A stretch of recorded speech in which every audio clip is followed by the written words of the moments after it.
այն բահվածքը, որ Հայաստանի այսօրվա իշխանությունները ունեն, եւ Ադրբեջանի նկատմամբ եւ Թուրքիայի նկատմամբ, դա խնդրահարույց է, որովհետեւ ոչ մեկ հիմնավորում կա, պատմական ոչ մեկ նախընթաց կա, որ այդ ցևով դու իսկապես կկարողանաս քո նկատմամբ ճշնամապար դրամատրված ինչ որ ուժին զսպել, այդ չէ զսպելու ձևը, ոչ ոք չի ասում պետք չէ երկխոսություն լինի, բնականաբար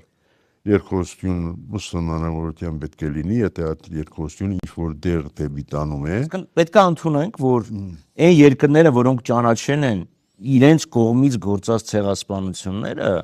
եւ համապատասխան քայլեր են արել ցեղասպանության զոհի անվտանգությունն ապահովելու կամ նույնիսկ Իսրայելի տարբերակում ֆինանսական փոխհատուցում տրվել այսօրվա քաղաքական փոփոխություն, այսօրվա քաղաքականության մեջ իրանք